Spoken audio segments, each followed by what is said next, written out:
CSR net examination की preparation कर रहे हैं या सीएसआर नेट एग्जामिनेशन की प्रिपरेशन करना चाहते हैं केमिकल साइंस से, तो हम केमिस्ट्री की स्टडी कर रहे थे जो इनऑर्गेनिक केमिस्ट्री थी। इनऑर्गेनिक में हमारा फर्स्ट टॉपिक एटॉमिक स्ट्रक्चर चल रहा था। लास्ट लेक्चर में मैंने यहाँ से यहाँ तक इसको लीव कर दिया था, मैंने यहाँ तक पढ़ा दिया था। सेकंड आयोनाइजेशन एनर्जी की अगर मैं बात करूँ, ये वाला ऑर्डर भी मैंने इसको भी मैंने एक्सप्लेन कर दिया था। इसका जो इंक्रीजिंग ऑर्डर था ये आ गया था ऑक्सीजन फ्लोरीन। ऑक्सीजन की आयोनाइजेशन एनर्जी फ्लोरीन से ज्यादा होती है, फ्लोरीन के नाइट्रोजन से, नाइट्रोजन की ब्रोमीन से। सेकंड आयोनाइजेशन एनर्जी जो होती है, फर्स्ट आयोनाइजेशन एनर्जी की अगर बात करें, फर्स्ट में फ्लोरीन की आयोनाइजेशन एनर्जी ज्यादा थी, जो मैंने ये यहाँ पर दिखाया था। ये वाला ऑर्डर को मैंने लास्ट लेक्चर में इस चीज को डिफाइन कर दिया था। अब उसके बाद हम दूसरा एग्जांपल यहाँ पे लेते हैं, जो क्वेश्चन भी मान लीजिए तरीका क्वेश्चन सी है। इस क्वेश्चन में क्या कहा जाता है कि फर्स्ट आयोनाइजेशन एनर्जी का ऑर्डर लिखिए। वहां पे आपको ऑप्शन दिया गया सोडियम, मैग्नीशियम, एल्युमिनियम कि इसमें फर्स्ट आयोनाइजेशन एनर्जी का ऑर्डर बताइए। किसकी आयोनाइजेशन एनर्जी क्या होगी? इंक्रीजिंग ऑर्डर बता दीजिए कि किसकी आयोनाइजेशन एनर्जी ज्यादा होगी। अब इनका इलेक्ट्रॉनिक कॉन्फ़िगरेशन देखिए। एल्युमिनियम की अगर हम बात करें, बोरोन फैमिली में आता है। बोरोन जो होता है एटॉमिक नंबर क्या होता है? 5 होता है। 1s2 2p1 होता है। 1s2 2p1। एटॉमिक मोस्ट में 1 इलेक्ट्रॉन होता है। पी में कितना? 1 इलेक्ट्रॉन प्रेजेंट होता है पी में। मैग्नीशियम की अगर हम बात करें 2p6 3s2 होता है, तो s2 होता है। s2 में 2 इलेक्ट्रॉन प्रेजेंट होता है, आउटर मोस्ट में 2 इलेक्ट्रॉन होता है। वहीं सोडियम की बात करें 2p6 3s1 होता है, s1। तो फर्स्ट आयोनाइजेशन एनर्जी की तब हम बात करते हैं तो एल्युमिनियम की जो आयोनाइजेशन एनर्जी होती है ज्यादा होती है, इलेक्ट्रॉन को रिमूव करने के लिए ज्यादा एनर्जी की रिक्वायर्ड होती है। उससे कम मैग्नीशियम है, उससे कम सोडियम है। तो increasing order aluminium greater than magnesium, magnesium greater than sodium. तो ये फर्स्ट आयोनाइजेशन एनर्जी का ऑर्डर हो जाता है। नहीं, मैग्नीशियम होगा, क्योंकि P1 की जो होती है ना S2 से कम आयोनाइजेशन एनर्जी होती है। तो मैग्नीशियम होगा, एल्युमिनियम होगा, सोडियम। ये फर्स्ट आयोनाइजेशन एनर्जी का ऑर्डर हो जाता है। Magnesium greater than aluminium greater than sodium. तो मैग्नीशियम की आयोनाइजेशन एनर्जी एल्युमिनियम से ज्यादा है, एल्युमिनियम की सोडियम से ज्यादा। ये फर्स्ट आयोनाइजेशन एनर्जी होती है। वही सेकंड आयोनाइजेशन एनर्जी के ऑर्डर की अगर हम बात करें, पी में से इलेक्ट्रॉन को रिमूव करिए 3s2 बचता है। एस में से इलेक्ट्रॉन को रिमूव करिए s1 बचता है। s1 में से इलेक्ट्रॉन को रिमूव करिए तो 2p6 बचता है।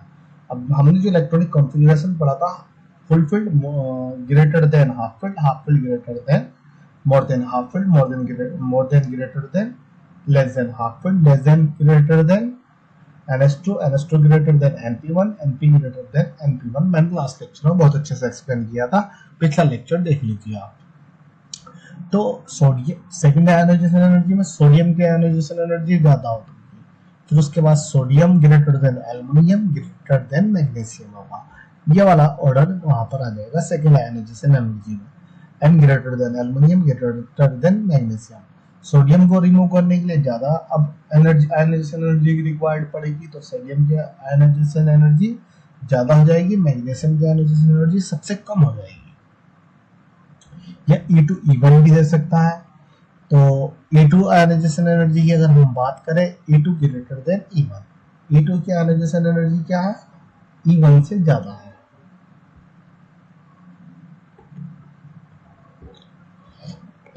अब यहाँ पे बट सम इम्पोर्टेंट केस, कुछ इम्पोर्टेंट केस की अगर हम बात करें, जैसे कि G3 scandium, titanium, yttrium, group 3, group 4, group 5, group 6 वही स्कैंडियम आ जाएगा, टाइटेनियम आ जाएगा। फिर उसके बाद स्कैंडियम, टाइटेनियम, वेनेडियम के बाद मैग्नीज आ जाएगा। मैग्नीज के बाद आयरन आ जाएगा, कोबाल्ट आ जाएगा, कॉपर, जिंक आ जाएगा। कॉपर, यहाँ पे कॉपर आ जाएगा, ये जिंक आ जाएगा।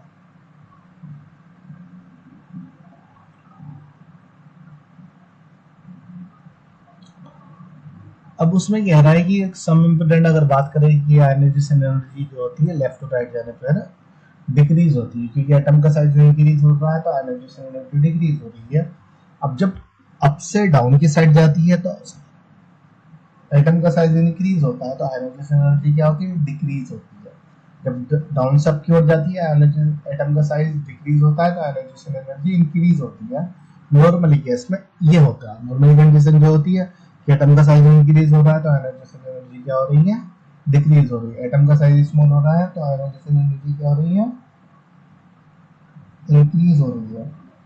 लेकिन कुछ केस ऐसे होते हैं, जैसे मान लीजिए G7 ग्रुप 7 होता है, ग्रुप 9 होता है, ग्रुप 12 होता है। ग्रुप 12 में जिंक, कैडमियम, मरकरी आ गया। ग्रुप 7 की अगर मैं बात करूं, रूथेनियम, मैग्नीज, टाइटेनियम आ जाएगा, क्योंकि यहाँ पे स्कैंडियम होगा या टाइटेनियम होगा या वेनेडियम होगा या मैग्नीज आ जाएगा। मैग्नीज मैग्नीज मैग्नीज होगा, टेक्टिनियम टेक्टिनियम होगा, रूथेनियम होगा G7 में। वहीं G9 की अगर मैं बात को, कोबाल्ट होगा, इरिडियम, रोडियम होगा G7 में। इसका थोड़ा सा आप जो पीरियोडिक टेबल है ना, उसको भी याद कर लीजिए, उसकी बहुत ज्यादा यूजफुल है इस असाइनमेंट में। उसका बहुत ज्यादा यूजफुल है, उसका एटॉमिक नंबर का, एटॉमिक वेट वगैरह को उसको याद कर, रिकॉल कर लीजिए थोड़ा। तो हम बात कर रहे थे कि इन केस में थोड़ी कंडीशन अलग आ जाती है G7, G9, G12 में। इन तो तीनों को याद कर लीजिए। नॉर्मली तो एटम का साइज इंक्रीज हो रहा है तो आयोनाइजेशन एनर्जी डिक्रीज हो रही है। एटम का साइज स्मॉल है तो आयोनाइजेशन एनर्जी क्या है, इंक्रीज है। लेफ्ट टू राइट जाने पर आयोनाइजेशन एनर्जी इंक्रीज हो रही है, लेफ्ट टू राइट जाने पर क्या हो रही है, आयोनाइजेशन एनर्जी डिक्रीज हो रही है। तो तीन यहाँ पे तीन ग्रुप दे दिए गए, ग्रुप 7 दिया, ग्रुप 9, ग्रुप 12 दिया। उसने कहा कि इनके लिए थोड़ा क्या डिफरेंट होता है। मान लीजिए ग्रुप 12 है, ग्रुप 12 में जो होगा जिंक, कैडमियम, मरकरी होगा। जिंक, कैडमियम, मरकरी में जो होगा, नहीं नॉर्मली सबसे पहले उसने नॉर्मली की बात करी। अगर वो नॉर्मली आयोनाइजेशन एनर्जी की मैं बात करूं, 5D greater than 4D, 4D greater than 3D।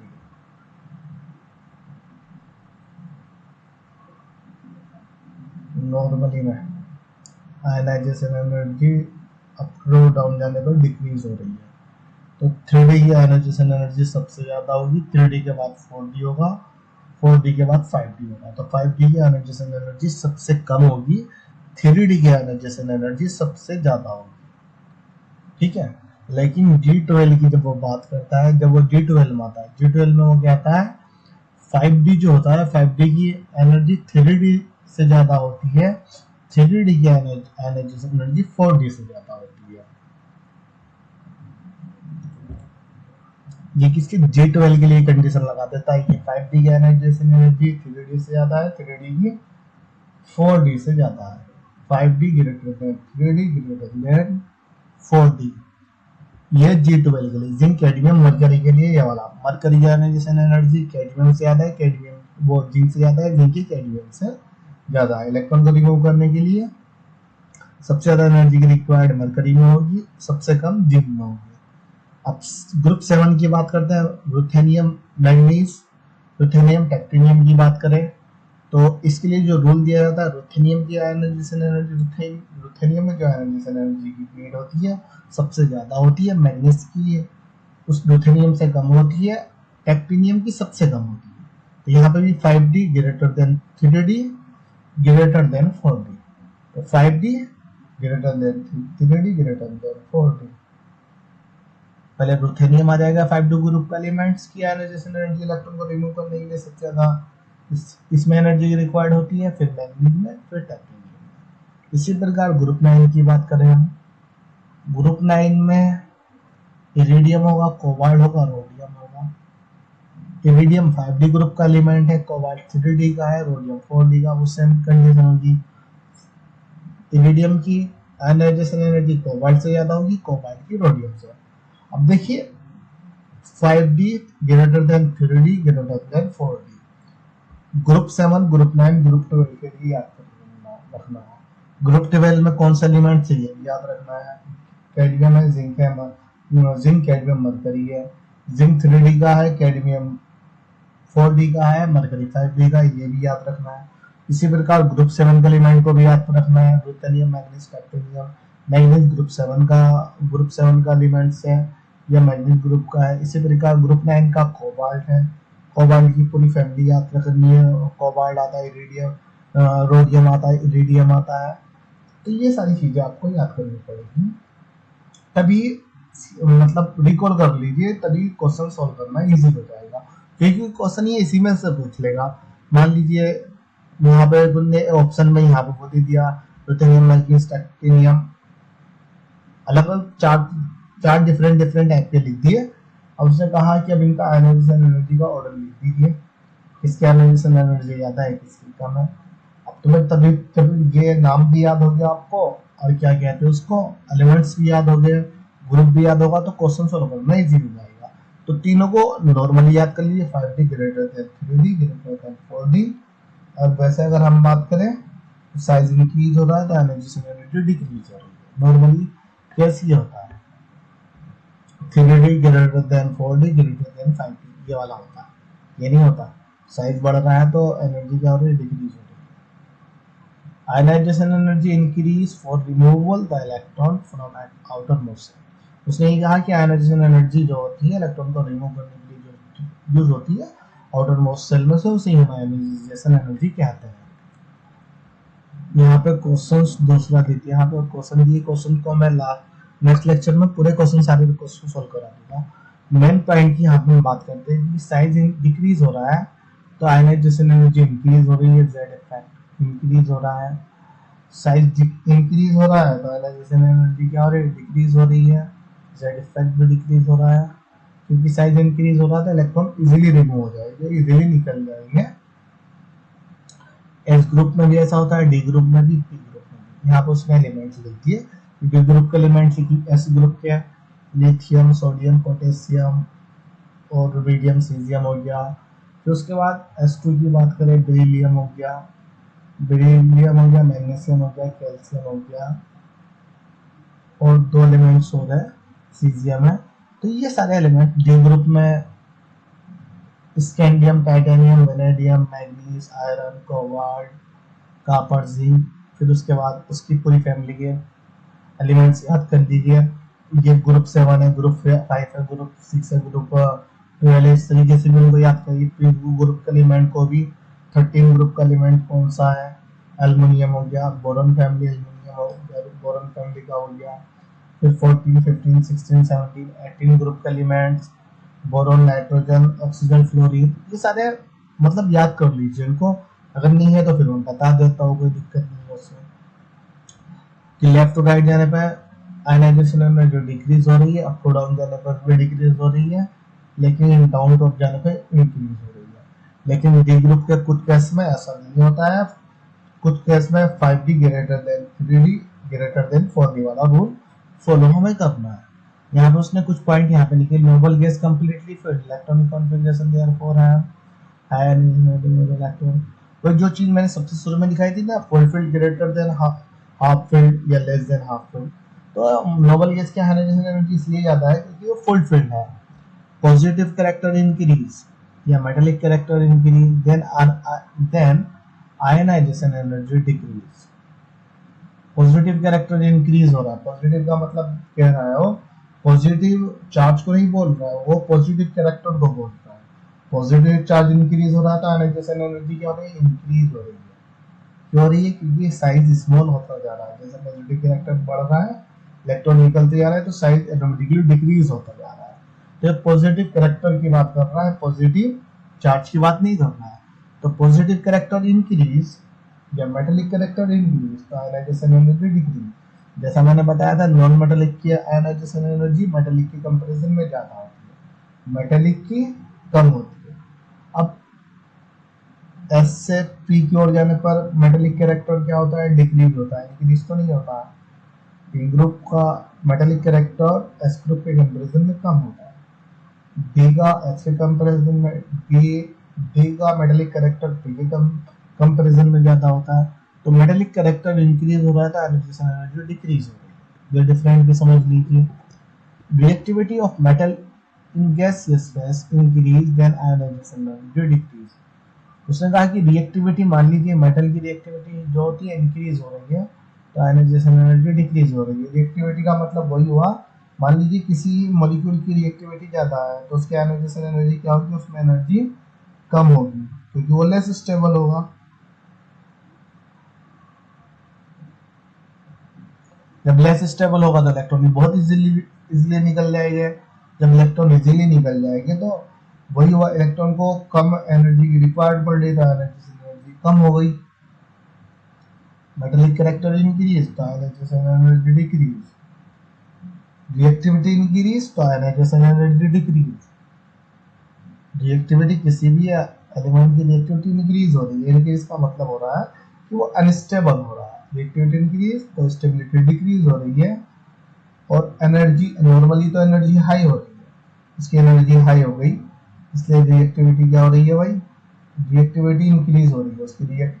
अब लेकिन इलेक्ट्रॉन को रिमूव करने के लिए कम एनर्जी की रिक्वायर्ड पड़ेगी, तो इलेक्ट्रॉन इजीली रिमूव हो जाता है, उसे हम आयनाइजेशन एनर्जी कहते हैं। रिएक्टिविटी इंक्रीज हो रही है तो आयनाइजेशन एनर्जी डिक्रीज हो रही है। रिड्यूसिंग पावर इंक्रीज तो आयनाइजेशन एनर्जी डिक्रीज। उसने कहा कि मान लीजिए रिड्यूसिंग पावर जो होती है वो भी इंक्रीज हो रही है, तो आयनाइजेशन एनर्जी डिक्रीज हो रही है। रिड्यूसिंग पावर का मतलब क्या है, जैसे लिथियम है, लिथियम इलेक्ट्रॉन को डोनेट करने के बाद लिथियम पॉजिटिव में कन्वर्ट हो जाता है, तो लिथियम क्या एक रिड्यूसिंग पावर है, रिड्यूसिंग एलिमेंट्स है, रिड्यूसिंग रिएजेंट्स है, तो इलेक्ट्रॉन को डोनेट करने की टेंडेंसी है। लेकिन जिसमें इलेक्ट्रॉन को गेन करने की टेंडेंसी होती है उसको हम ऑक्सीडाइजिंग एजेंट कहते हैं। इलेक्ट्रॉन को डोनेट करने वाले एलिमेंट्स को क्या कहते हैं, रिड्यूसिंग एजेंट कहते हैं, और ऑक्सीडाइजिंग एजेंट जो इलेक्ट्रॉन को गेन करता है। लिथियम इलेक्ट्रॉन को डोनेट करने की टेंडेंसी है, इसलिए लिथियम पॉजिटिव चार्ज आ जाता है, इसको रिड्यूसिंग एजेंट कहा जाता है। पावर इंक्रीज हो रही है तो एनर्जी डिक्रीज हो रही है। इन दोनों के कंपैरिजन में बताइए आयनाइजेशन एनर्जी ज्यादा होगी, एक लिथियम है, एक लिथियम पॉजिटिव चार्ज है। इन दोनों के कंपैरिजन में लिथियम पॉजिटिव की आयनाइजेशन एनर्जी ज्यादा होगी, क्योंकि उसका साइज डिक्रीज है। लिथियम की कम कम आयनाइजेशन एनर्जी होगी, इसलिए उसने कहा कि लिथियम एक रिड्यूसिंग एजेंट है, इसलिए इसकी आयनाइजेशन एनर्जी डिक्रीज है। एंड ऑक्सीडाइजिंग एजेंट की अगर हम बात करें, ये ऑक्सीडाइजिंग एजेंट इलेक्ट्रॉन को गेन करता है, आयोडीन इलेक्ट्रॉन को गेन करने के बाद नेगेटिव चार्ज आता है। इन दोनों में आयनाइजेशन एनर्जी बताइए किसकी ज्यादा है। अब आई की आयनाइजेशन एनर्जी ज्यादा है कंपेयर टू आई नेगेटिव के। आई नेगेटिव क्या है कि साइज इंक्रीज है, आयनाइजेशन एनर्जी डिक्रीज होगी। साइज स्मॉल है तो इसकी आयनाइजेशन एनर्जी इन दोनों के कंपैरिजन में आई की ज्यादा होगी। तो यहाँ पर कंप्लीट होता है। उसके बाद हम बात करते हैं next, which of the following ion has highest polarising power. उसने कहा कि किस आयन के पास सबसे ज्यादा पोलराइजिंग पावर होती है। पोलराइजिंग पावर का होता है जैसे जैसे पॉजिटिव चार्ज इंक्रीज होता है, पोलराइजिंग पावर भी इंक्रीज हो जाती है। जैसे जैसे चार्ज इंक्रीज हो रहा है तो पोलराइजिंग पावर इंक्रीज हो रही है।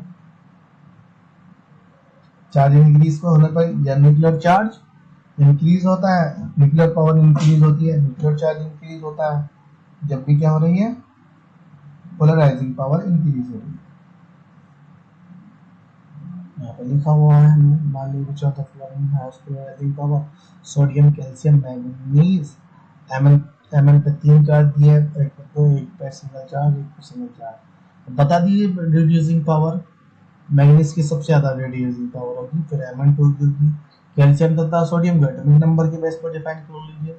कैल्शियम की सोडियम के कंपैरिजन में क्या होगी, ज्यादा रेडिएशन पावर। ठीक है, रेडिएशन पावर कैल्शियम की ज्यादा होगी, एटॉमिक नंबर ज्यादा है। ये चीज यहाँ पे कॉन्सेप्ट उसने लिखा है कि मतलब नॉर्मली अगर हम बात करें, जैसे जैसे मैग्नेटिक चार्ज इंक्रीज होता है, पॉजिटिव चार्ज इंक्रीज होता है, पोलराइजिंग पावर इंक्रीज होती है। ये स्मॉल साइज होता है, मोर पोलराइजिंग पावर। जिसका साइज स्मॉल होता है उसकी पोलराइजिंग पावर ज्यादा होती है। तो सोडियम का साइज कैल्शियम से कम होता है, तो सोडियम की पोलराइजिंग पावर क्या होगी, कैल्शियम के कंपैरिजन में कम हो जाएगी। तो किसकी, sodium Mn+3 Mn+2 greater than Na, फिर उसके बाद calcium.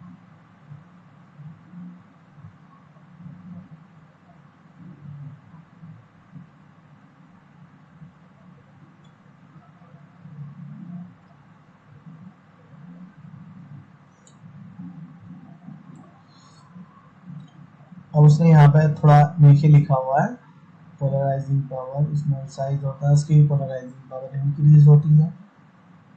D group, S group, P group. जो डी ग्रुप होगा, डी ग्रुप की पोलराइजिंग पावर एस ग्रुप के कंपैरिजन में क्या होगी, ज्यादा होगी। लेकिन एस ग्रुप के कंपैरिजन में पी ग्रुप की पोलराइजिंग पावर ज्यादा होगी। तो सबसे ज्यादा पोलराइजिंग पावर किसकी होगी, जो डी ग्रुप का एलिमेंट होगा। फिर उसके बाद एस ग्रुप के एलिमेंट जो होंगे उनकी पोलराइजिंग पावर ज्यादा होगी। फिर उसके बाद जो पी ग्रुप के एलिमेंट होंगे, मान लीजिए कहीं दो एलिमेंट दिए हुए हैं, चार्ज से मतलब मत रखिए, आप एस ग्रुप देखिए और पी ग्रुप देखिए। नहीं, और पॉजिटिव का इलेक्ट्रॉन इंक्रीज हो रहा है तो पोलराइजिंग पावर इंक्रीज हो रही है। वो देखना पड़ेगा तुम्हें, जो डी ग्रुप एलिमेंट के दिए गए हैं दोनों, या पी ग्रुप के दिए गए या एसपी के दिए गए। जो एस कैरेक्टर होगा तो चार्ज वो सेम देगा। एस कैरेक्टर पे जैसे मान लीजिए Mn पे +3 दे दिया उसने, सोडियम में +3 दे दिया। अब उसके बारे में पूछ रहा है, +3 दोनों पे दिख रहा है। तो जो डी ग्रुप है, डी ग्रुप का पोलराइजिंग पावर ज्यादा होगी। फिर उसके बाद एस ग्रुप की आएगी, एस ग्रुप के एलिमेंट को बाद में लिखोगे। अगर एस और पी ग्रुप के एलिमेंट दे रखे, चार्ज सेम दे रखा है, तो तब उस चीज को आइडेंटिफाई करना पड़ेगा कि कौन सा एस ग्रुप का है, कौन सा पी ग्रुप का है। चार्ज सेम है तो एस ग्रुप का ज्यादा होगा, पोलराइजिंग पावर पी की कम होगी। इलेक्ट्रॉन एफिनिटी, इलेक्ट्रॉन एफिनिटी को हम नेक्स्ट लेक्चर में बताते हैं। इलेक्ट्रॉन एफिनिटी क्या होती है, इलेक्ट्रॉन एफिनिटी को किस तरीके से आइडेंटिफाई करते हैं, गैन एंथैल्पी और इलेक्ट्रॉन एफिनिटी को नेक्स्ट लेक्चर में।